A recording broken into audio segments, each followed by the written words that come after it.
أشهد أن لا إله إلا الله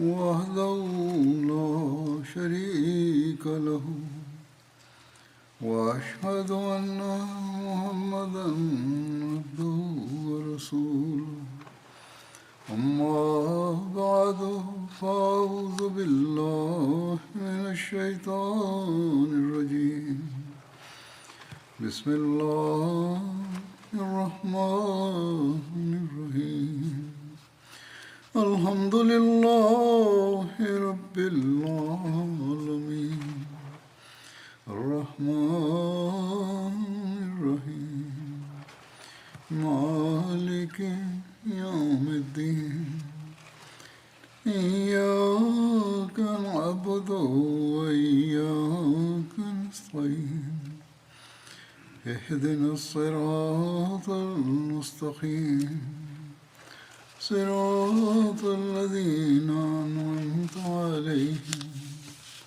غير المغضوب عليهم ولا الضالين. पाण सॻोरनि सल्लल्लाहु अलैहि वसल्लम खे जंग में जेके धक लॻा हुआ उन्हनि जे तफ़सील में कुझु रिवायतूं हीअं आहिनि.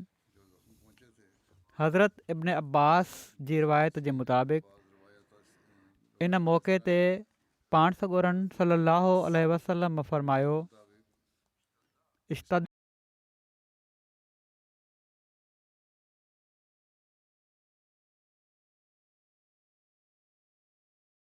वजह नबी अल्लाह ताला जो गज़ब उन शख़्स ते सख़्तु थी वेंदो आहे जंहिंखे अल्लाह जे नबी सल्लल्लाहु अलैहि वसल्लम अल्लाह जे रस्ते में क़तलु कयो हुजे ऐं अल्लाह ताला जो गज़ब उन क़ौम ते सख़्तु थी वेंदो आहे जंहिं रसूलुल्लाह सल्लल्लाहु अलैहि वसल्लम जो चहिरो रत में भरे छॾियो हुजे. तबरानी जी रिवायत आहे त जॾहिं पाण सॻोरा सल्लल्लाहु अलैहि वसल्लम ज़ख़्मी थिया त फ़रमायाऊं इश्तद ग़ज़बुल्लाह अला क़ौमिन कल्लमू वजह रसूलुल्लाह. उन क़ौम ते अल्लाह जो गज़ब तमामु सख़्तु थी वेंदो आहे जंहिं रसूलुल्लाह सल्लल्लाहु अलैहि वसल्लम जे मुबारक चहिरे खे ज़ख़्मी कयो. वरी थोरी देरि बीह फ़रमायाऊं अल्लाह मग़फ़िर ले क़ौमी फ़इन्नहुम ला यअलमून. ऐं अल्लाह मुंहिंजी क़ौम खे बख़्शे छॾ छो त हू नादान आहिनि. सहीहैन जी रिवायत में बि इहो ई आहे त पाण सॻोरा सल्लल्लाहु अलैहि वसल्लम बार बार फ़रमाए रहिया हुआ अल्लाह मग़फ़िर ले क़ौमी फ़इन्नहुम ला यअलमून. ऐं अल्लाह मुंहिंजी क़ौम खे बख़्शे छॾ छो त उहा नादान आहे. सो हुज़ूर जी रहमत जेका अल्लाह ताला जे रंग में कामिल तौर ते रंगियल हुई इन हालत में बि ग़ालिब आई जॾहिं त पाण ज़ख़्मी हुआ रतु वही रहियो हो ऐं पाण वरी हीअ दुआ कयाऊं त अल्लाह ताला जो गज़ब भड़कंदो आहे जॾहिं माण्हू उन जे नबीअ ते ज़ुल्म कंदा आहिनि उन जे प्यारे ते ज़ुल्म कंदा आहिनि. पर ऐं अल्लाह हीअ ज़ुल्म जेके कनि पिया था हीअ लाइल्मी ऐं बेवकूफ़ी जे करे कनि पिया था इन्हनि खे बख़्शे छॾ. इन्हनि ते इन्हनि जी ग़लतियुनि जे करे अज़ाब नाज़िल न कजांइ. अल्लाहुम्म सल्लि अला मुहम्मद व अला आले मुहम्मद. केॾी न शफ़क़त ऐं रहमत जो मुज़ाहिरो आहे.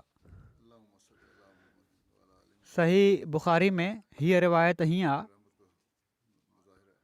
काला अब्दुल्लाह क अन्नी अनज़ुरु इलन नबी यहकी नबियन मिनल अंबियाए ज़रबहु क़ौमुहु फ़अदमओहु फ़हुव यमसहु दम अन वजह वयक़ूल अल्लाहु मग़फ़िर ले क़ौमी फ़इन्नहुम ला यअलमून. हज़रत अब्दुल्ला बिन मसूद बयानु कनि था त ॼण त मां पाण सॻोरनि सल्लल्लाहु अलैहि वसल्लम खे हाणे बि ॾिसां पियो थो त नबियुनि मां हिकिड़े नबी जो हाल पाण ॿुधाए रहिया आहिनि जंहिंखे उन जी क़ौम मारे मारे रतो छाण करे छॾियो हुयो. हू पंहिंजे चहिरे तां रतु उघी रहिया हुआ ऐं चवंदा पिया वञनि, ए अलाह मुंहिंजी क़ौम खे बख़्शे छॾ, छो त हू ॼाणनि नथा। इन बारे में हज़रत मिर्ज़ा बशीर अहमद साहिब बि सीरत ख़ातमुन नबीन में तफ़सील लिखियो आहे त दरे वटि पहुची पाण सॻोरन सल्लल्लाहु अलैहि वसल्लम हज़रत अली जी मदद सां पंहिंजा ज़ख़्म धोता ऐं जेके 2 कड़ियूं हुज़ूर जे गिटे में अंदरि चुभी वियूं हुयूं उहे अबू उबैदा बिन अल जराह वॾी ॾुखियाई सां पंहिंजे ॾंदनि सां छिके ॿाहिरि कढियूं, एसि ताईं जो इन कोशिशि में उन्हनि जा 2 ॾंद बि भॼी पिया। उन वक़्तु हुज़ूर जे ज़ख़्मनि मां ॾाढो रतु वही रहियो हुयो ऐं पाण इन रत खे ॾिसी हसरत सां फरमाईंदा पिया वञनि त कैफ़ युफ़्लिहु क़ौमुन ख़ज़बू वजह नबीहिम बिदम वहुव यदऊहुम इला रब्बिहिम, त कहिड़ी तरह छुटकारो हासिलु कंदी उहा क़ौम जंहिं पंहिंजे नबी जे चहिरे खे उन जे रत सां रंगे छॾियो इन जुर्म में त हू उन्हनि खे ख़ुदा ॾांहुं सॾे थो। इन खां पोइ पाण थोरी देरि जे लाइ ख़ामोश थी विया ऐं पोइ फरमायाऊं, अल्लाह मग़फ़िर ले क़ौमी फ़ इन्नहुम ला यअलमून, माना त ऐं मुंहिंजा अलाह तूं मुंहिंजी क़ौम खे माफ़ु करे छॾ, छो त इन्हनि खां हीउ क़सूर जहालत ऐं लाइल्मी में थियो आहे।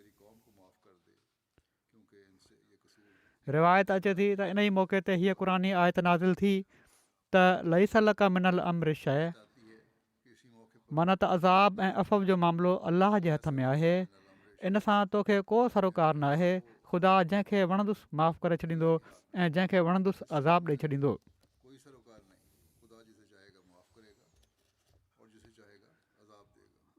वरी लिखनि था त फ़ातिमतु ज़हरा जेके पाण सॻोरन सल्लल्लाहु अलैहि वसल्लम जे बारे में ख़ौफ़नाक ख़बर ॿुधी मदीने मां निकिरी आयूं हुयूं, उहे बि थोरी देरि खां पोइ उहद में पहुची वियूं ऐं ईंदे ई हुज़ूर जा ज़ख़्म धोअणु शुरू करे ॾिनऊं, पर रतु कहिड़ी तरह बंदि ई न पियो थिए। आख़िर फ़ातिमा तॾे जो हिकिड़ो टुकड़ो साड़ियो, उन जी ख़ाक हुज़ूर जे ज़ख़्म ते ॿधऊं, तॾहिं वञी किथे रतु बीठो।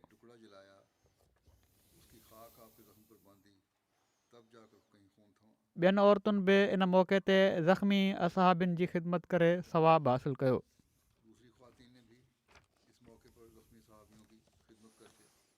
हज़रत ख़लीफ़तुल मसीह सानी रज़ियल्लाहु तआला अन्हु इन वाक़े खे हीअं बयानु फ़रमाइनि था त ग़ज़वा उहद जे मौक़े ते हिकिड़ो पथर हुज़ूर जे लोहे टोप ते अची लॻो ऐं उन जा कोका हुज़ूर जे मथे में घिड़ी विया।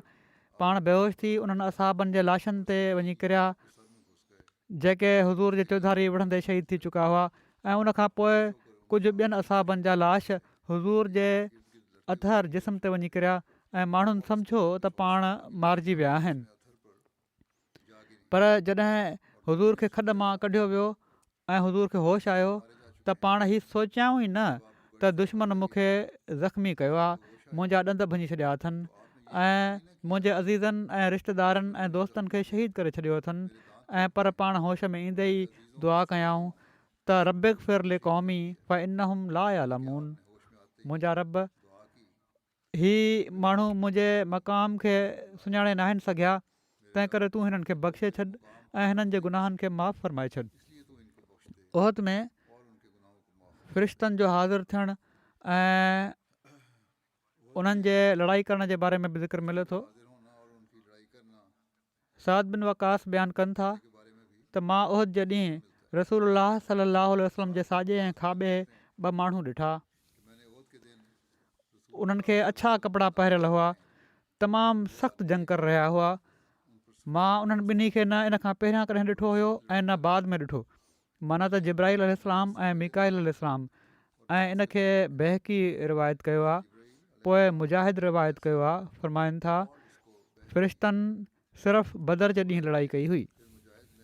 बहकी चवनि था त इन्हनि जो मतिलबु हीअ आहे त जॾहिं मुस्लमाननि पाण सॻोरन सल्लल्लाहु अलैहि वसल्लम जी नाफ़रमानी कई ऐं रसूलुल्लाह सल्लल्लाहु अलैहि वसल्लम जे ॾिनल हुकुम ते सबुरु न कयाऊं त उन वक़्तु फ़रिश्तनि लड़ाई न कई। हीउ इशारो दरे वारनि ॾांहुं आहे त जॾहिं उन्हनि इताद जो नमूनो ॾेखारियो ऐं सबुरु कयाऊं त फ़रिश्ता हिफ़ाज़त करे रहिया हुआ। जॾहिं उन्हनि बेसब्री ॾेखारी त फ़रिश्ता उतां हलिया विया। वल्लाहु आलम। इन बारे में मोहम्मद बिन उमर पंहिंजे शुयूख़ खां अल्लाह ताला जे फ़रमान भला इन तस्बिरू व ततकू जे बारे में रिवायत कयो आहे त उन्हनि सबुरु न कयो ऐं भॼी विया त उन्हनि जी मदद न कई वई। ऐं इन्हनि खां हीअ बि रिवायत कयो वियो आहे त उन्हनि जे शुयूख़ चयो त मुसब बिन उमैर शहीद थी विया त मुसब बिन उमैर जी शिकिल में हिकिड़े फ़रिश्ते झंडो पकिड़े वरितो ऐं उन ॾींहुं फ़रिश्ता हाज़िर थिया हुआ पर उन्हनि क़िताल न कयो। हारिस बिन सिमा इन्हनि हालात जो मंज़र अखियुनि अॻियां ॿधंदे फ़रमाइनि था त उहद जे ॾींहुं रसूलुल्लाह सल्लल्लाहु अलैहि वसल्लम माथिरी में हुआ। पाण सॻोरनि सल्लल्लाहु अलैहि वसल्लम मूंखां अब्दुर्रहमान बिन औफ़ जे बारे में पुछियो त मूं अर्ज़ु कयो त मां उन्हनि खे जबल ॾांहुं वेंदे ॾिठो आहे त पाण सॻोरनि सल्लल्लाहु अलैहि वसल्लम फ़रमायो बेशक फ़रिश्ता उन्हनि सां गॾु क़िताल कनि पिया था। हारिस चवनि था त पोइ मां अब्दुर्रहमान ॾांहुं मोटियुसि त मां उन्हनि जे साम्हूं 7 काफ़िरनि खे मुअल ॾिठो त मूं चयो तुंहिंजो सॼो हथु कामयाबु थी वियो, इन्हनि सभिनी खे तव्हां क़तलु कयो आहे? उन्हनि चयो हिन खे मूं क़तलु कयो आहे ऐं हिननि माण्हुनि खे अहिड़े शख़्स क़तलु कयो आहे जंहिंखे मूं न ॾिठो आहे। त मूं चयो अलाह ऐं उन जे रसूल असांखे सचु चयो हुयो। माना त फ़रिश्ता उन्हनि सां रलिजी क़िताल करे रहिया हुआ। इब्न सअद अब्दुल्ला बिन फज़ल बिन अब्बास खां रिवायत कया हू फ़रमाइनि था त उहद जे ॾींहुं रसूलुल्लाह सल्लल्लाहु अलैहि वसल्लम मुसब बिन उमैर खे झंडो ॾिनो त मुसब शहीद थी विया। त इन झंडे खे हिकिड़े फ़रिश्ते मुसब जी सूरत में पकिड़े वरितो त रसूलुल्लाह सल्लल्लाहु अलैहि वसल्लम फ़रमाइणु लॻा ऐं मुसब अॻिते वधि त फ़रिश्ते हज़ूर ॾांहुं मुतवजे थी चयो मां मुसब न आहियां त रसूलुल्लाह सल्लल्लाहु अलैहि वसल्लम सुञाणे विया त हीउ फ़रिश्तो आहे। इन ज़रिए हुज़ूर जी मदद कई वई आहे। मोहम्मद बिन साबित बयानु कनि था त रसूलुल्लाह सल्लल्लाहु अलैहि वसल्लम उहद जे ॾींहुं फ़रमायो ऐं मुसब तूं अॻिते वधि त अब्दुर्रहमान बिन औफ़ अर्ज़ु कयो ऐं अलाह जा रसूल मुसब खे शहीद नाहे कयो वियो? पाण फ़रमायो बिल्कुलु, पर हिकिड़ो फ़रिश्तो उन्हनि जो क़ाइमु मक़ाम बणियो आहे ऐं उन्हनि जो नालो हिन खे ॾिनो वियो आहे। अलामा इब्न असाकर साद बिन अबी वक़ास खां रिवायत कयो आहे। हू फ़रमाइनि था त उहद जे ॾींहुं मां पाण ॾिठो त मां तीर हलायां थो ऐं उन्हनि तीरनि खे मूं वटि अछनि कपिड़नि वारो ख़ूबसूरत शख़्स वापसि खणी थो अचे। मां उनखे न पियो सुञाणा एसि ताईं जो इन खां पोइ मां सम्झां पियो त उहो फ़रिश्तो हो। उमैर बिन इसहाक़ खां रिवायत आहे त उहद जे ॾींहुं माण्हू रसूलुल्लाह सल्लल्लाहु अलैहि वसल्लम खां परे थी विया ऐं साद हुज़ूर जे साम्हूं तीर अंदाज़ी कंदा रहिया ऐं हिकिड़ो नौजवान उन्हनि खे तीर खणी ॾिए पियो। जॾहिं बि तीर उछलनि पिया उहो खणी पियो अचे। पाण सॻोरनि सल्लल्लाहु अलैहि वसल्लम फ़रमायो ऐं अबू इसहाक़ तीर हलाए। जॾहिं जंग खां फ़ारिग़ थिया त नौजवान खे किथे बि न ॾिठऊं, किथे उहो हुयो ई न ऐं न उनखे को सुञाणे पियो। अलामा बेहकी उर्वा खां रिवायत कयो आहे त अलाह ताला जे फ़रमान वलक़द सदक़कुमुल्लाहु वअदह जे बारे में अलाह ताला उन्हनि सां सबुर ऐं तक़वा ते वाइदो कयो हुयो त 5000 लाॻीतनि फ़रिश्तनि जे ज़रिए उन्हनि जी मदद कंदासीं ऐं अलाह ताला ईअं ई कयो। पर जॾहिं उन्हनि रसूलुल्लाह सल्लल्लाहु अलैहि वसल्लम जे हुकुम जी नाफ़रमानी कई ऐं सिफ़ुनि खे छॾे ॾिनऊं ऐं तीर अंदाज़नि रसूलुल्लाह सल्लल्लाहु अलैहि वसल्लम जी इन वसियत खे त पंहिंजनि जॻहुनि तां न हटिजो खे छॾे ॾिनो ऐं दुनिया जो इरादो कयऊं त उन्हनि खां फ़रिश्तनि जी मदद ख़तमु करे वरितईं ऐं अलाह ताला हीअ आयत नाज़िल कई वलक़द सदक़कुमुल्लाहु वअदहु इज़ तहुस्सूनहुम बिइज़्निह ऐं यक़ीनन अल्लाह तव्हां सां पंहिंजो वाइदो सचु करे ॾेखारियो जॾहिं तव्हां उन जे हुकुम सां उन्हनि जी पाड़ पटे रहिया हुओ त अलाह ताला पंहिंजो वाइदो सचो करे ॾेखारियो ऐं उन्हनि खे फ़तह ॾेखारियईं। पर जॾहिं उन्हनि नाफ़रमानी कई त उन्हनि खे आज़माइश में मुब्तला कयईं। पंहिंजे हिकिड़े ख़ुतबे में हज़रत ख़लीफ़तुल मसीह राबे बि हीउ वाक़ियो बयानु कयो आहे त असहाब रज़ियल्लाहु अन्हुम बयानु कनि था त बदर वारी जंग में जेके फ़रिश्ता नज़र आया उन्हनि जे मथनि ते कारियूं पगूं हुयूं ऐं उन्हनि जो हिकिड़ो यूनिफॉर्म हुयो। असाबनि जॾहिं इन्हनि फ़रिश्तनि खे मुख़्तलिफ़ हालतुनि में ॾिठो त अहिड़ी तरह कारियूं पगूं उन्हनि खे पहिरियल हुयूं। जॾहिं रिवायतूं गॾु थियूं त हू हैरत में पइजी विया, पर जहिड़ो क पाण सॻोरन सलाहु वसलम मुसविमीन जो तफ़सील फ़रमायो हुयो उहो ई मुक़दरु हुयो ऐं बैन ई ईअं ई थियो। अहिड़ी तरह उहद वारी जंग में जेके फ़रिश्ता नज़र आया उन्हनि जे मथनि ते निशान तौरु ॻाढ़ियूं पगूं हुयूं। ॻाढ़े रंग में कुझु ग़म जो पैगाम बि हो, छो त जेतिरी तकलीफ़ असाबनि खे उहद वारी जंग में पाण सॻोरन सलम जे ज़ख़्मनि जे करे पहुती, ओड़ी तकलीफ़ पाण सॻोरन सलम जी सॼी ज़िंदगी में कॾहिं बि असाबनि खे न पहुती। हिकिड़े ग़म खां पोइ ॿिए ग़म जी ख़बर मिली उन्हनि खे ऐं हू ग़मनि विचां बेहाल थी विया। सो इन ग़ज़वा में फ़रिश्तनि जी निशानी जे लाइ बि हिकिड़ो अहिड़ो रंग चूंडियो वियो जंहिंमें ग़म ऐं रत ऐं ॾुख जो पहलू शामिलु हो, माना त ॻाढ़ो रंग। असाबनि जी साबित क़दमी ऐं जानिसारी जा वाक़िया बि केतिरा ई आहिनि।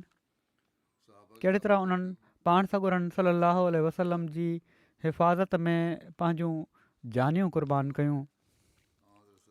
हज़रत अनस बिन नज़र अंसारी जे बारे में ज़िक्र मिले थो।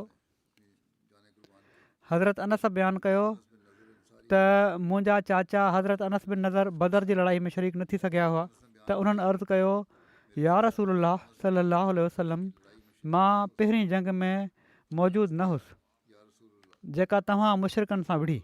जेकॾहिं अल्लाह मुशरिकनि सां जंग में मूंखे शरीक कयो, मुशरिकनि सां जंग में मूंखे शरीक कयो त पोइ अल्लाह बि ज़रूरु ॾिसी वठंदो जेको मां कंदुसि।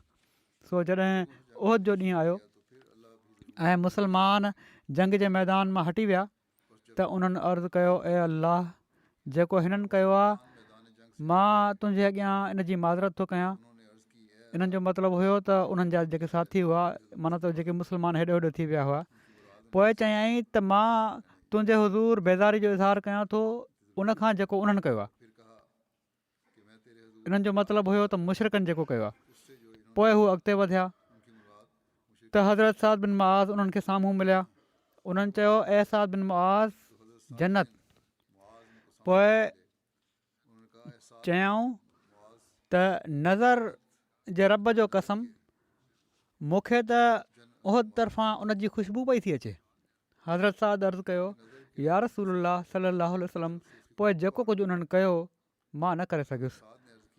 माना जॾहिं हीअ बयानु करे रहिया हुआ वाक़ियो पाण सॻोरन सलम जी ख़िदमत में, चवनि था पोइ जहिड़ी तरह हू विढ़िया बेधड़क बेख़ौफ़ थी, चवनि था उहो मां न करे सघियुसि।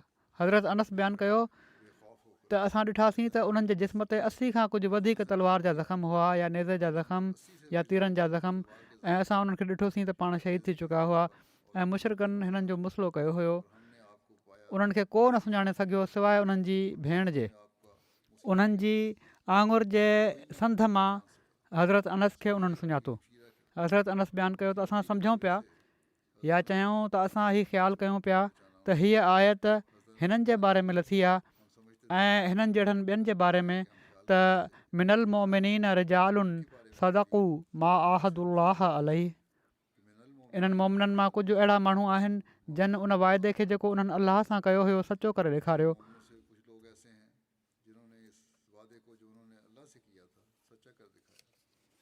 इब्न इसहाक़ चवनि था, अनस बिन मालिक जा चाचा अनस बिन नज़र, तलहा बिन उबैदुल्ला ऐं उमर बिन ख़ताब वग़ैरह मुहाजिरनि ऐं अंसार जे कुझु माण्हुनि जे भरिसां लंघिया।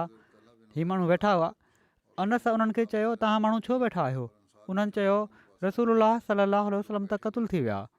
अनस चयो, पोइ तव्हां रसूलुल्लाह सलाहु वसलम खां पोइ ज़िंदा रही छा कंदव? जहिड़ी तरह हू फ़ौत थिया आहिनि तव्हां बि ओड़ी तरह फ़ौत थी वञो। पोइ अनस काफ़रनि ॾांहुं मुतवजो थिया ऐं एॾो विढ़िया जो आख़िर शहीद थी विया। उन्हनि जे नाले ते अनस बिन मालिक जो नालो रखियो वियो। अनस बिन मालिक बयानु कनि था त इन ॾींहुं असां अनस बिन नज़र खे इन हाल में ॾिठोसीं जो उन्हनि जे जिस्म ते 70 ज़ख़्मनि जा निशान हुआ ऐं उन्हनि जे लाश खे को न सुञाणे सघियो सवाइ उन्हनि जी भेण जे। उन्हनि आङुरियुनि जे संधनि मां उन्हनि खे सुञातो। इन बारे में हज़रत मिर्ज़ा बशीर अहमद साहब हीअं लिखनि था त उन वक़्तु तमामु ख़तरनाक लड़ाई थी रही हुई ऐं मुस्लमाननि जे लाइ हिकिड़े सख़्तु इब्तिला ऐं इम्तिहान जो वक़्तु हुयो ऐं पाण सॻोरनि सलाहु वसलम जी शहादत जी ख़बर ॿुधी केतिरा ई असहाब हिमत हारे चुका हुआ ऐं हथियार फिटो करे मैदान खां हिकु पासे थी विया हुआ। उन्हनि में हज़रत उमर बि हुआ। जीअं त हीअ माण्हू अहिड़ी तरह जंग जे मैदान जे हिकिड़े पासे वेठा हुआ जो मथां हिकिड़ा असहाबी अनस बिन नज़र अंसारी अची विया ऐं हिननि खे ॾिसी चवणु लॻा, तव्हां माण्हू हिते छा था कयो? उन्हनि जवाबु ॾिनो, रसूलुल्लाह सल्लल्लाहु अलैहि वसल्लम शहीद थी विया आहिनि, हाणे विढ़ण जो कहिड़ो फ़ाइदो? अनस चयो त इहो ई त विढ़ण जो वक़्तु आहे त जीअं जेको मौत रसूलुल्लाह सल्लल्लाहु अलैहि वसल्लम खे मिलियो आहे उहो असांखे बि नसीबु थिए। ऐं पोइ पाण सॻोरनि सल्लल्लाहु अलैहि वसल्लम खां पोइ ज़िंदगीअ जो कहिड़ो मज़ो आहे? पोइ उन्हनि जे साम्हूं साद बिन मुआज़ आया त उन्हनि चयो, साद मूंखे त जबल वटां जन्नत जी ख़ुशबू पई थी अचे। हीअ चई करे अनस दुश्मन जी सिफ़ुनि में घिड़ी विया ऐं विढ़ंदे विढ़ंदे शहीद थी विया। जंग खां पोइ ॾिठो वियो त उन्हनि जे बदन ते 80 खां वधीक ज़ख़्म हुआ ऐं को सुञाणे न पियो सघे त हीअ कंहिंजो लाश आहे। आख़िर उन्हनि जी भेण उन्हनि जी आङुर ॾिसी सुञाणे वरितो। हज़रत ख़लीफ़ुल मसीह सानी बि इन बारे में बयानु फ़रमायो आहे त हज़रत अनस जा चाचा जॾहिं उहद जी जंग थी त उहे बि इन लड़ाई में शामिलु थिया ऐं हू सूरहाई सां विढ़िया।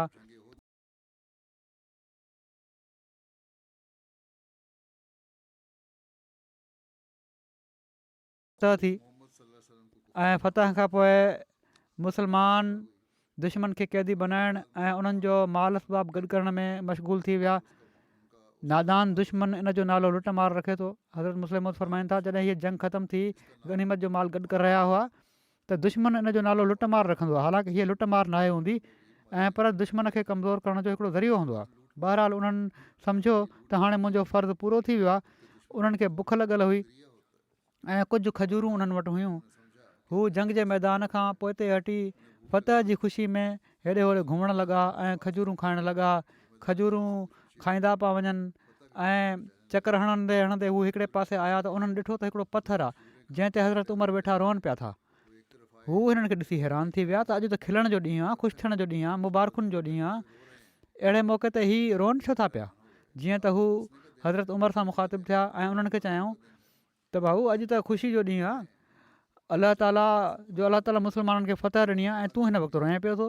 हज़रत उमर चयो, शायदि तोखे ख़बर नाहे त फ़तह खां पोइ छा थियो? उन्हनि चयो, छा थियो? हज़रत उमर चयो, दुश्मन जो लश्कर पुठियां आयो ऐं उन ॿीहर हमिलो करे ॾिनो जंहिंजो नतीजो हीउ निकितो जो इस्लामी लश्कर छड़वछड़ थी वियो ऐं पाण सॻोरा सलाहु वसलम शहीद थी विया। इन अंसारी चयो, उमर त पोइ बि हीउ रोअण जी कहिड़ी जॻह आहे? हिकिड़ी खजूर उनजे हथ में रहिजी वई हुई। उन्हनि ओॾी महिल ई उछले छॾी ऐं चयऊं ऐं उनखे चयऊं, माना त खजूर खे मुखातिब थी करे चयऊं त तुंहिंजे ऐं मुंहिंजे ख़ुदा जे विच में, उमर खे चयो हूंदो या खजूर खे, बहरहाल त तुंहिंजे ऐं मुंहिंजे ख़ुदा जे विच में हिकिड़ी खजूर जे ॿियो आहे छा? पोइ उन्हनि उमर ॾांहुं ॾिठो ऐं चयऊं त उमर, जेकॾहिं रसूल करीम सल्लल्लाहु अलैहि वसल्लम शहीद थी विया आहिनि त पोइ हिन दुनिया में असांजो कहिड़ो कमु आहे? पोइ हू जिथे विया आहिनि असां बि ओॾे वेंदासीं। हीअ चई तलवार खयऊं ऐं अकेला ई दुश्मन जे लश्कर ते जेको हज़ारनि जे अंग में हुयो हमलावर थी विया। हिकिड़े माण्हू जी हज़ारनि जे मुक़ाबले में कहिड़ी हैसियत हूंदी आहे। चइनि ई पासनि खां उन्हनि ते हमला शुरू थी विया ऐं उहे उते ई शहीद थी विया। जंग खां पोइ जॾहिं पाण सॻोरनि सल्लल्लाहु अलैहि वसल्लम उन्हनि जो लाश ॻोल्हायो त उन्हनि जे जिस्म जा 70 टुकड़ा मिलिया ऐं पर किन रिवायतुनि में अचे थो त उन्हनि जो लाश सुञातो ई न पियो वञे। आख़िर आङुर जे हिकिड़े निशान ज़रिए उन्हनि जी हिकिड़ी भेण या कंहिं ॿिए माइट उन्हनि खे सुञाणे वरितो। वरी ॿीहर हिकिड़े हंधि हिन वाक़े खे पाण हीअं बयानु फ़रमायो अथनि त जॾहिं उहद जी जंग में रसूलुल्लाह सल्लल्लाहु अलैहि वसल्लम जी शहादत जी ख़बर मशहूरु थी त हिननि माना त हज़रत अनस जे चाचे हज़रत उमर खे हिकिड़े दड़े ते वेठे रोंदे ॾिठो ऐं पुछा कयईं त उमर, रोअण जी कहिड़ी ॻाल्हि आहे जॾहिं त मुस्लमाननि खे फ़तह थी वई आहे? हज़रत उमर जवाबु ॾिनो त तोखे न आहे ख़बर, रसूलुल्लाह सल्लल्लाहु अलैहि वसल्लम शहीद थी विया आहिनि। हज़रत अनस जे चाचे जॾहिं हीअ ॻाल्हि ॿुधी त उन वक़्तु हू खजूरूं खाई रहिया हुआ ऐं सिर्फ़ु हिकिड़ी खजूर उन्हनि जे हथ में हुई। उनखे खणी उछले छॾियऊं ऐं चयऊं त मुंहिंजे ऐं ख़ुदा जे विच में हिन खां सवाइ ॿी कहिड़ी रंडक आहे? ऐं पंहिंजे इश्क जे लिहाज़ खां हज़रत उमर ॾांहुं हिकारत सां ॾिठाऊं ऐं चयऊं, उमर, जॾहिं पाण सॻोरा सल्लल्लाहु अलैहि वसल्लम अॻिले जहान हलिया विया आहिनि त तूं हिते वेठो छो थो पियो रहीं, जिथे पाण विया आहिनि असां बि उॾाईं था हलूं ऐं अकेला ई दुश्मन जे 3000 जे लश्कर ते हमिलो करे ॾिनऊं। काफ़र बि शायदि इन्हनि खे पागल सम्झंदा हूंदा। पाण विढ़ंदे विढ़ंदे शहादत माणियऊं ऐं जॾहिं जंग खां पोइ संदन लाश ॻोल्हियो वियो त 70 टुकर मिलिया, संदु संदु अलॻि थी चुको हो। हिननि जी शहादत जे वाक़िअनि खे हज़रत मुस्लिम मौद मुख़्तलिफ़ जॻहुनि ते तफ़सील सां बयानु फ़रमायो आहे। किन जॻहुनि ते तफ़सील घणो डिघो आहे, किन जॻहुनि ते घटि आहे। हिकिड़े हंधि पाण फ़रमाइनि था त हिकिड़ी हदीस में अचे थो त हज़रत अनस बिन मालिक हिकिड़ा अंसारी असहाबी जेके ग़लती जे करे बदर वारी जंग में शामिलु थियण खां रहिजी विया हुआ, जॾहिं उन्हनि बदरी असहाबनि खां बदर जी जंग जा कारनामा ॿुधा त जोश विचां उथी चकर हणणु लॻा ऐं चवणु लॻा, हीअ छा ॻाल्हि आहे, जॾहिं मूंखे मौक़ो मिलियो त मां ॿुधाईंदुसि त मोमिन कहिड़ियूं क़ुर्बानियूं कंदो आहे। जीअं त उहद जी जंग में हू शामिलु थिया ऐं जॾहिं पोएं पासे खां यकदमि हमले जे करे मुस्लमाननि जा पेर पटिजी विया ऐं हू जंग जे मैदान खां हटी करे कुझु फ़ासिले ताईं अची विया ऐं पाण सॻुरा सलम अकेला वञी बचिया ऐं काफ़रनि जे पथरा जे करे ज़ख़्मी थी ॿियनि ज़ख़्मियुनि जे जिस्मनि ते किरी पिया ऐं एतिरे में कुझु ॿिया माण्हू ज़ख़्मी थी हुज़ूर जे मथां किरी पिया ऐं कुझु मिंटनि खां पोइ माण्हुनि हुज़ूर खे ग़ाइबु ॾिसी सम्झी वरितो त पाण सॻुरा सलम शहीद थी विया आहिनि। त किन माण्हुनि डोड़ी मदीने में जेको उहद जे वेझो ई हुयो हीउ मशहूरु करे छॾियो त पाण सॻुरा सलाहु वसलम शहीद थी विया आहिनि।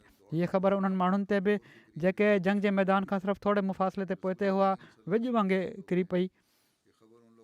इन्हनि में हज़रत उमर बि हुआ।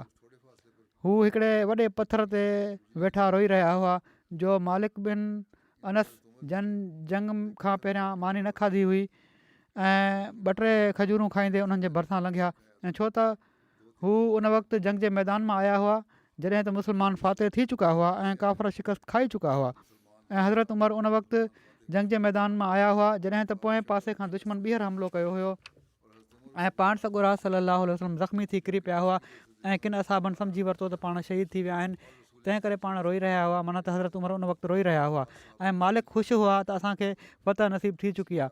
सो हिननि जो रोअणु मालिक खे अजीब लॻो ऐं हू हैरत विचां हज़रत उमर खे ॾिसणु लॻा ऐं चवणु लॻा, उमर हीअ त ख़ुशी जो मौक़ो आहे या रोअण जो?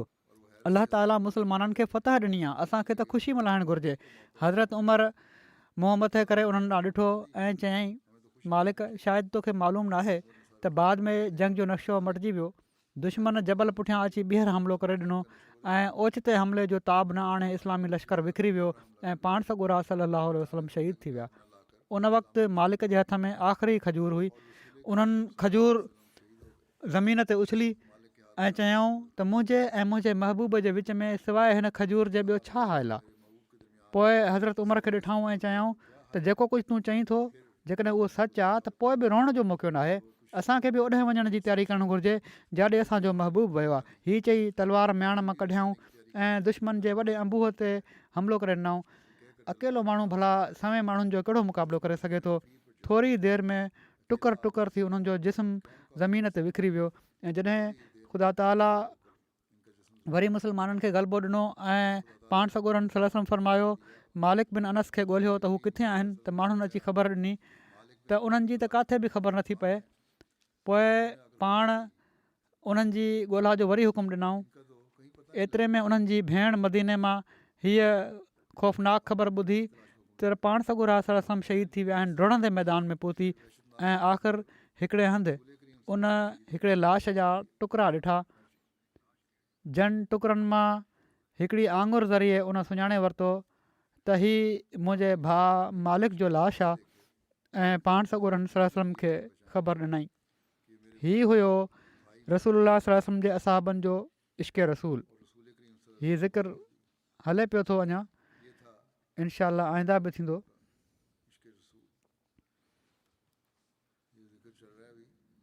दुआउनि में अॼुकल्ह यमन जे अहमदनि जे लाइ बि दुआ कयो। काफ़ी ॾुखियाईनि में अॼुकल्ह गिरफ़्तार आहिनि।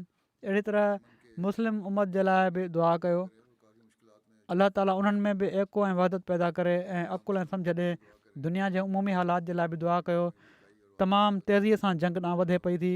अलाह ताला रहम फरमाए। मां निमाज़ खां पोइ 2 जनाज़ा ग़ाइब बि पढ़ाईंदुसि।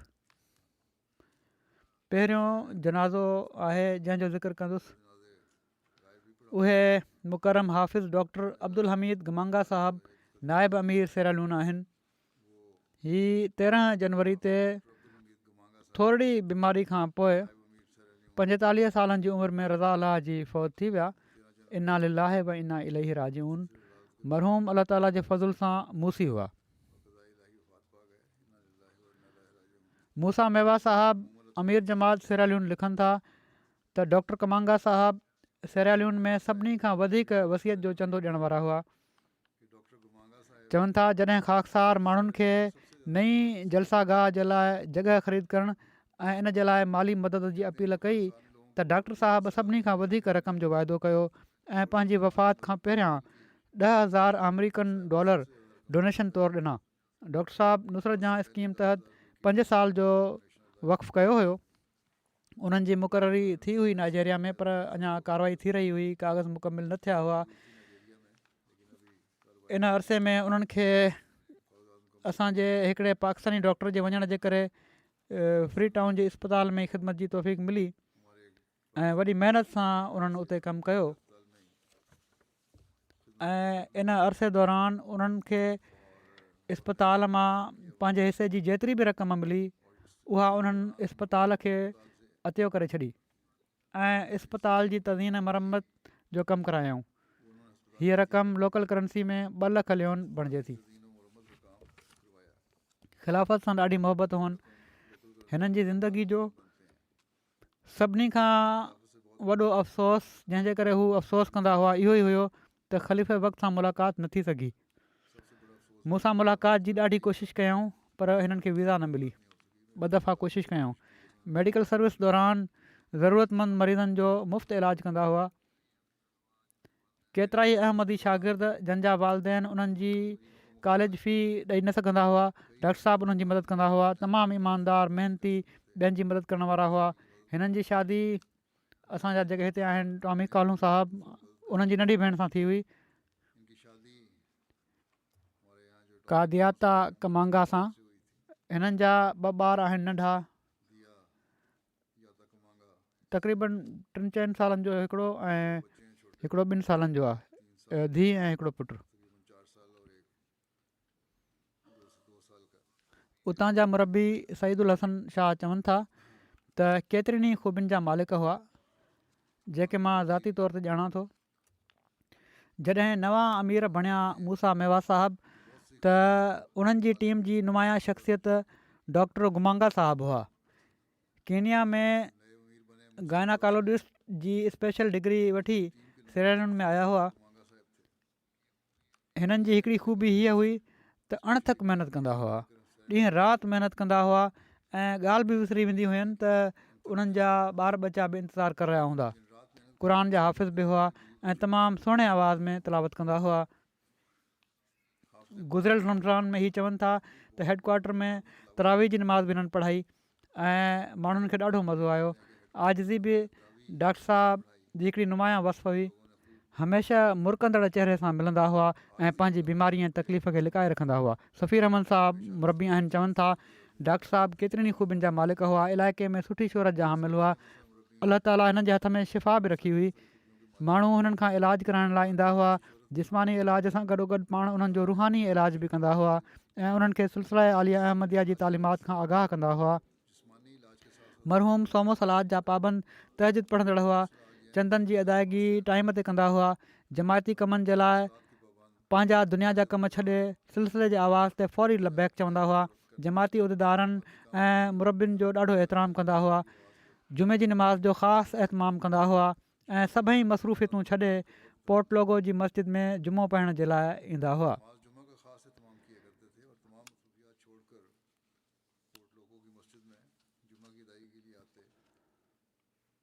अब्दुल हई क्रोमा साहबु नायब अमीर सानी चवनि था त डॉक्टर गुमांगा साहब सेरालून जी लोकल ॿोली मेंढे जे तर्जुमे क़ुर जी कमेटी जा मेंबर हुआ। 5 वक़्त नमाज़ुनि जा पाबंद तहजिद पढ़ंदड़, चवनि था सही मानाउनि में ही वक़फ़े ज़िंदगी हुआ। सरकारी ड्यूटी करण खां पोइ अहमदिया इस्पताल वेंदा हुआ। सिज लसे ताईं उते कमु कंदा हुआ ऐं उन खां पोइ मिशन हाउस ईंदा हुआ, राति देरि ताईं कमु कंदा हुआ ऐं पोइ घर वेंदा हुआ। अक्सर ही सचा ख़्वाब हलंदा हुआ ऐं उन्हनि जी सचाई बि ज़ाहिर थींदी हुई। हिननि चवनि था त ख़लीफ़ा वक़्त जी हिदायत जे मुताबिक़ जमायत जे लाइ 10 साला तालीमी प्लान ठाहियो त जीअं मुस्तक़बिल में जमायत जे लाइ केतिरा ई कमु करण वारा मुयसरु अची सघनि। बतौर नाइब अमीर हीअ चवनि था त ख़ाकसार जो हिननि सां गहिरो तालुक़ु हुयो। जमायत सां मुहबत, हुकूकुल्ला ऐं हुकूकुल इबाद जी अदायगी, सखावत, आज़ी, माली कुर्बानी, केतिरियूं ई हिननि में सुठियूं आदतूं हुयूं। अलवामी सीसा साहिबु चवनि था त हिननि 1989 में जामियातुल मुबशरीन सेरालियुनि में दाख़िला वरिती ऐं 91 में पढ़ाई मुकमल कई। पढ़ाई में तमामु सुठियूं मार्कूं खयूं ऐं हमेशह भलियुनि मार्कुनि सां पास थींदा हुआ। पहिरीं मुक़ररी थी जिथे त उते उन्हनि क़ुर शरीफ़ हिफ़्ज़ करणु शुरू करे ॾिनो। ख़ुदि पंहिंजे तौर ते क़ुर शरीफ़ हिफ़्ज़ कयऊं। पोइ सिविल वार थी वई। सेरालियुनि में मुतयन सभिनी पाकिस्तानी मुबलगनि खे उतां वञिणो पियो। डॉक्टर साहब पोइ फ्री टाउन अची विया, मिशनरी जो कमु कंदा रहिया, क़ाइमु मक़ाम अमीर बि रहिया। इन वक़्त में हितां मर्कज़ तरफ़ां सेरालियुनि जी जमायत जे लाइ कुझु सामान मोकिलियो वियो। बाग़िन जॾहिं उन्हनि खे ख़बर पई, उन्हनि मिशन हाउस ते हमिलो कयो। बहरहाल ही माण्हू लिकी पिया छत जे मथां अंदरि सीलिंग में, पर हिकिड़ा ही जेके बयानु करण वारा आहिनि ही उन्हनि जे क़ाबू अची विया। बाग़िन जे उन्हनि हिननि जे मथे ते गोली रखे चयो त असां तोखे मारे छॾींदासीं, चाॿियूं ॾे स्टोर जूं। त जॾहिं हीअ हालति ॾिठी त वाक़ई उहा ख़तरनाक सूरत हाल आहे त डॉक्टर गुमांगा साहब वटि चाॿियूं हुयूं, फ़ौरन हेठि आया ऐं चाॿियूं ॾेई छॾियऊं। पर बहरहाल उन्हनि इन मां थोरो सामान खयों ऐं हलिया विया। ख़ालिद महमूद साहब आहिनि, लिखनि था त डॉक्टर साहब ख़िलाफ़त सां ॾाढी मुहबत ऐं इख़लास जो तालुक़ु रखण वारा हुआ। मुख़लिस इंसान हुआ। ॾाढी इज़त, सभिनी जी ॾाढी इज़त कंदा हुआ। जमायत जो दर्द रखण वारा, हर नंढे वॾे सां इज़त सां पेश ईंदा हुआ। जमायत जी तरक़ी जे लाइ को बि जेकॾहिं का सलाह ॾींदो हुयो त फ़ौरन मञी वेंदा हुआ। चवनि था त जमायत में अहिड़ा मुख़लिस हुअणु घुरिजनि जेके हर घड़ी जमायत जी तरक़ी जी कोशिशि में लॻा रहनि। ऐं पोइ चवनि था त तमामु घटि अहिड़ा इंसान ॾिठा आहिनि जेके ग़लति खे ग़लति ऐं सही खे सही चवण वारा हुजनि। डॉक्टर साहब हिकिड़ा दिलेर ऐं बहादुर इंसान हुआ। ॻाल्हि करण जो अंदाज़ तमामु ख़ूबसूरत हुयो। नरम लहजे में हर कंहिं सां ॻाल्हाईंदा हुआ। सभु कमु छॾे निमाज़ पढ़ंदा हुआ। को सख़्तु ॻाल्हि बि कंदो हुयो त तमामु नरम लहजे में जवाबु ॾींदा हुआ। ऐं साण हीअ बि चवंदा हुआ त अहमदी खे अहिड़े सख़्तु अंदाज़ में न ॻाल्हाइणु घुरिजे। लजना इमाइल्ला यूके सेरालियुनि में पंहिंजो हिकिड़ो मैटर्निटी अस्पताल ठाहे रही आहे। तमामु वॾो प्रोजेक्ट आहे अलाह जे फज़ल सां। साबिक़ सदर लजना डॉक्टर फरीहा वियूं हुयूं ॾिसण जे लाइ। हू चवनि थियूं त मूं ॾिठो त तमामु नाफ़ियुनि नास वजूदु हुआ। जॾहिं लजना वारो मैटर्निटी अस्पताल ॾिसणु वियूं त डॉक्टर साहब सां मुलाक़ात थी। लजना जे अस्पताल जे सिलसिले में तमामु क़ीमती मशवरनि सां नवाज़ियऊं। इन खां पोइ पंहिंजी गवर्नमेंट अस्पताल जी टूर करायऊं। हिननि जे इंसानियत जे ख़िदमत जे जज़्बे मूंखे ॾाढो मुतासिर कयो। बावजूदु अणमुवाफ़िक़ हालतुनि जे, तमामु घणनि मरीज़नि जे बावजूदु केतिरा ई मरीज़ हिननि वटि ईंदा हुआ, पर शिकिल ते सवाइ मुर्क ऐं हमदर्दी जे कुझु न हूंदो हुयो। अजीब शौक़ु हुयो त मां पंहिंजे ग़रीब मुल्क जे ग़रीब शहरनि जी मदद करणी आहे। ऐं बहरहाल हीउ उन्हनि जो ख़्यालु हुयो त जॾहिं मैटर्निटी अस्पताल जॾहिं ठही वेंदी त हीउ उते उन्हनि खे रखियो वेंदो। पर अलाह ताला जा पंहिंजा कम हूंदा आहिनि। हिननि जूं घरवारियूं चवनि थियूं कादियाता त मुंहिंजा घरवारा हिकिड़ा नेक इंसान हुआ। ही जमायत जा मुख़लिस ऐं फ़िदाई अहमदी हुआ। हमेशह जमायत खे पंहिंजे ज़ाती मामलनि ते तरजीह ॾींदा हुआ। सेनेगाल वञण खां अॻु सेनेगाल इलाज जे लाइ विया हुआ त उन्हनि मूंखे चयो त असांजो अलाह ताला ते ईमान ऐं तवकुल आहे ऐं इहो ई सभु कुझु असांजो आहे। इन लाइ जेको कुझु बि थिए तूं परेशान नाहे थियणो। पंहिंजे मरीज़नि जो चवनि थियूं त मरीज़नि जो ऐं ख़ासि तौर ते अहमदियुनि जो मुफ़्त इलाज बि कंदा हुआ ऐं ॾाढो ख़्यालु रखंदा हुआ। ऐं केतिरियूं ख़ूबियूं ॿुधाइनि थियूं। चवनि थियूं त मुंहिंजे घरवारे जी वफ़ात खां पोइ मूंखे ख़बर पई आहे त माण्हुनि ॿुधायो। चवनि थियूं मां शाहिदी ॾियां थी त 5 वक़्त निमाज़ बाक़ाइदगी सां पढ़ण वारा, तहजुद पढ़ण वारा, बिना कंहिं नागे जे पंहिंजी वसियत जो जेका बि उपत थींदी हुई हिसाब करे चंदो ॾियण वारा हुआ। हर साल रमज़ान जे महीने में क़ुर शरीफ़ जो हिकिड़ो दौरु घटि में घटि मुकमल कंदा हुआ ऐं मूंखे बि इन जी तलक़ीन कंदा हुआ। तमामु भला घर वारा पीउ हुआ ऐं हमेशह ख़ुशि रखण वारा हुआ। अलाह ताला मरहूम सां रहमत ऐं मग़फ़िरत जो वर्ताव फ़रमाए, दर्जा बुलंद फ़रमाए ऐं हिननि जे ॿारनि जो बि हाफ़िज़ नासिर थिए, घरवारी ॿारनि जो।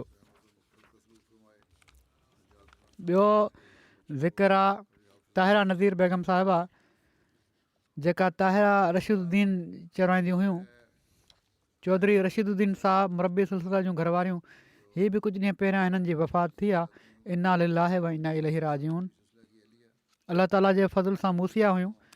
हिननि जे ख़ानदान में अहमदियत हिननि जे ॾाॾे हज़रत चौधरी ग़ुलाम हुसैन साहब ज़रिए आई। अहिड़ी तरह हिननि जा नाना हज़रत चौधरी ग़ुलाम हैदर साहब धारीवाल बि हज़रत मसीह मऊद अलैहिस्सलाम जा असाबी हुआ।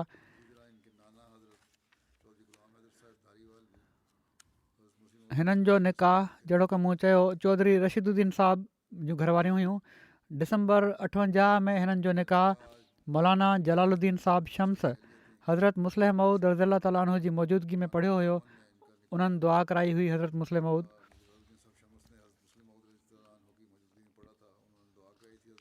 त हीअ पंहिंजे हिकिड़े ख़्वाब जो बि ज़िक्र कनि थियूं। चवनि थियूं 1980 में मजलिस मुशावरत में मूंखे वञण जे लाइ टिकट मिली वई, नुमाइंदा बणिजी वियूं।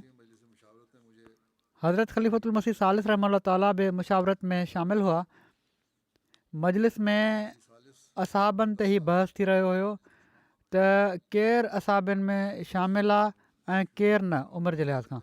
चवनि थियूं घर अची मां वॾी हसरत सां चयो त अलाह साईं, कॾहिं मां बि ओॾी महिल हुजां हा त मां बि असाबियात में शामिलु थियां हा। चवनि थियूं इन दौरान मूं ख़्वाबु ॾिठो ऐं हज़रत मसीह मऊद अलैहिस्सलाम जी ज़ियारत थी। हुज़ूर पुरनूर मुंहिंजे घर में साॼे पासे मुंहुं करे लेटिया पिया हुआ ऐं मां सिरांदी वञी बीह थी रहां। हुज़ूर अलैहिस्सलाम वॾी मोहबत सां मूं ॾांहुं ॾिठो ऐं पुछा कयऊं त कीअं आई आहीं। मूं अर्ज़ु कयो हुज़ूर मां तव्हांखे ज़ोर ॾियणु चाहियां थी। हुज़ूर पंहिंजो सॼो हथु मूंखे ॾिनो ऐं मां काफ़ी देरि ताईं ज़ोर ॾींदी रहियसि। इन खां पोइ हुज़ूर सिजल जी निमाज़ जे लाइ अङण में विया। मां बि ॿाहिरि अङण में वञा थी त ॾिसां थी त ॾाढी रश आहे ऐं माण्हू दरियुनि ऐं रोशनदाननि ते हुज़ूर जी ज़ियारत जे लाइ चढ़िया पिया आहिनि।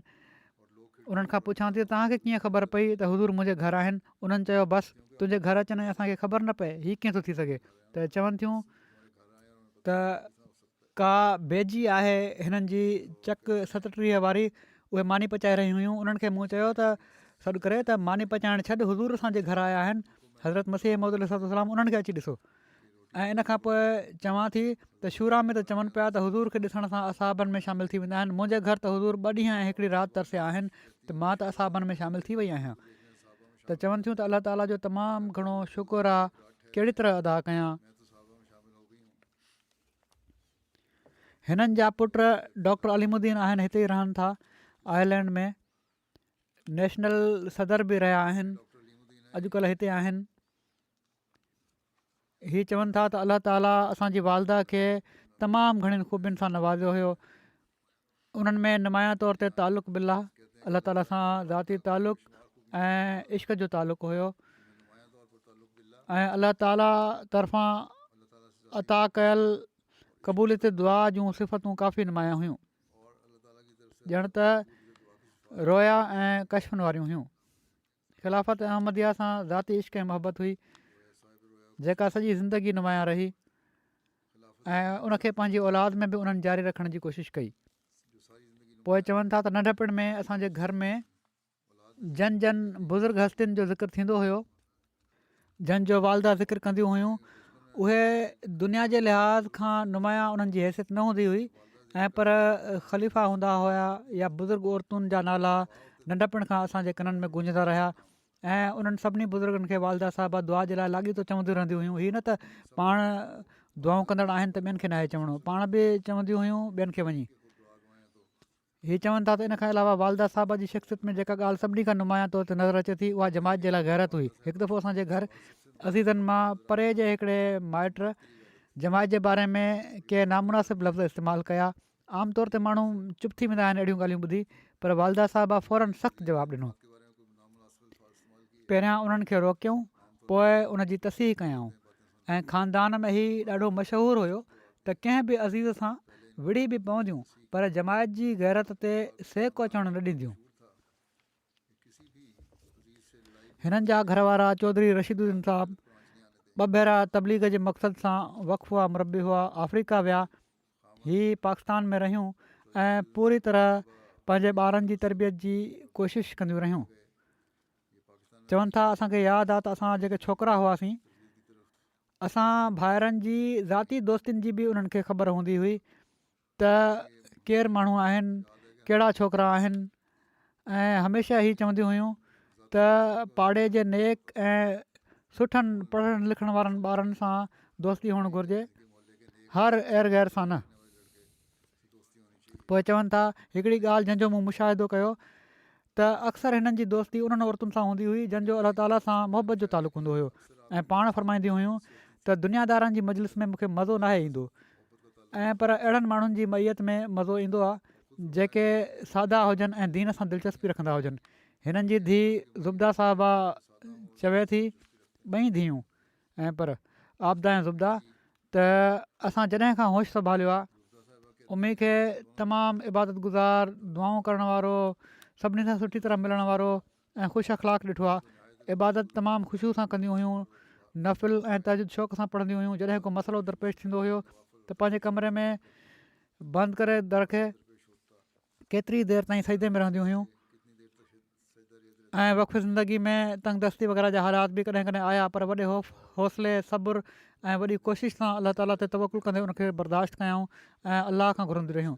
हज ते वञण जी बि सआदत हिननि खे हासिलु थी। अलाह ताला हीअ ख़्वाहिश बि उन्हनि जी पूरी कई। 11 एतिकाफ़ कया हिननि। ख़ासि तौर ते माण्हू जेके अचण वारा हुआ, चवनि थियूं हीअ छोकिरियूं हिननि जूं त औरतुनि उन्हनि जी शफ़क़त, ख़ुशि अख़लाक़ी ऐं सुठी तरह मिलण जो ज़िक्र कयो। दीनी किताब ख़ासि तौर ते पढ़ंदियूं हुयूं ऐं ख़ासि तौर ते सीरत जा किताब तमामु शौक़ सां पढ़ंदियूं हुयूं। जुमे जे ॾींहुं इबादत जो ख़ासि एहतमाम कंदियूं हुयूं। केतिरा कलाक पहिरियां मस्जिद में हली वेंदियूं हुयूं ऐं नफ़िल पढ़ंदियूं हुयूं।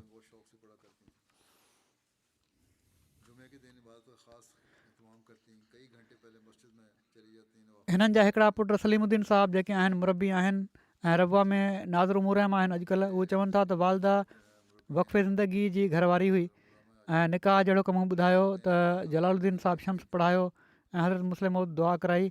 इन जो बि वाक़ियो बि वालिद साहिबु हिननि खे ॿुधायो त हिननि जे वालिद जो माना त ताहिरा साहिबा जे घर वारे जो निकाह कंहिं ॿिए हंधि थी रहियो हुयो ऐं सभई तयारियूं मुकमिल हुयूं। मौलाना अबुल अता साहिबु जलंधरी ही निकाह पढ़ाइणो हुयो मस्जिद नुसरत में रबुआ में। सभई माण्हू आयल हुआ पर हज़रत मौलाना अबुल अता जलंधरी साहिबु सभिनी जो निकाह त पढ़ाए छॾियो पर हिननि जो न पढ़ायऊं ऐं चयऊं त तूं वाक़फ़े ज़िंदगी आहीं, तुंहिंजो हज़रत मुस्लिम मौद रज़ी अलाह ताला उन्हनि निकाह पढ़ाईंदा या उन्हनि जी मौजूदगी में थींदो। त बहरहाल कुझु हीअं थियो जो कुझु वक़्त खां पोइ उन हंधि जिथे रिश्तो थियो हुयो ऐं निकाह थियणो हुयो उतां इनकार थी वियो छोकिरी वारनि तरफ़ां ऐं पोइ हिननि जो निकाह ताहिरा साहिबा सां थियो ऐं तमामु बाबरकत थी हीअ शादी। चंदनि में ॾाढियूं बाक़ाइदा हुयूं। कैनेडा जी सेक्रेटरी माल लिखियो हिननि खे त चवनि थियूं त मूं ख़्वाब में ॾिठो त रजिस्टर खोले चंदे जो हिसाबु कयां पई थी। इन ई दौरान ही ताहिरा रशीदुद्दीन साहिबा भरिसां अची वेही थियूं रहनि। मां चवां थी त जेकॾहिं तव्हां हिन वक़्तु तहरीक जदीद जे चंदे में $5000 ॾेई छॾियो त तव्हांजो नालो 5000 रजिस्टर में शामिलु थी वेंदो। ऐं हीअ ख़्वाब में मूं सां रज़ामंदी जो इज़हार कनि थियूं। उन वक़्तु हीअ पाकिस्तान वियल हुयूं। पाकिस्तान मां वापसि आयूं त उन्हनि हिननि खे ख़्वाबु ॿुधायो त हिननि चयो ऐं मूंखे उमेदु हुई त हीअ अहिड़ी तरह ई कंदियूं। जॾहिं ख़्वाबु ॿुधायऊं त उन्हनि फौरी तौर ते, हाणे अलाह ताला हिननि खे कुशादगी बि ॾेई छॾी हुई, फौरी तौर ते $5000 ॾेई छॾिया। अलाह ताला हिननि सां मग़फ़िरत ऐं रहम जो वर्ताव फ़रमाए। हिननि जे ॿारनि खे बि हिननि जूं नेकियूं जारी रखण जी तौफ़ीक़ अता फ़रमाए।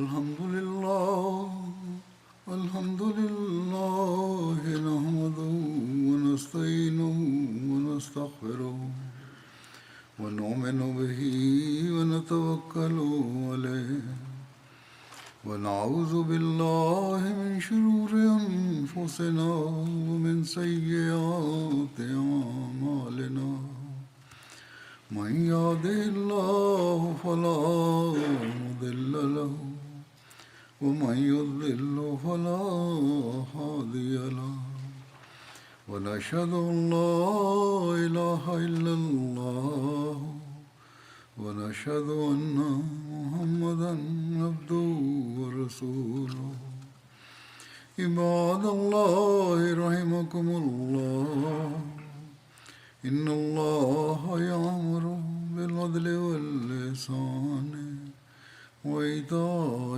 ذي القربى وينهى عن الفحشاء والمنكر والبغي يعظكم لعلكم تذكرون اذكروا الله يذكركم وادعوه يستجب لكم ولذكر الله أكبر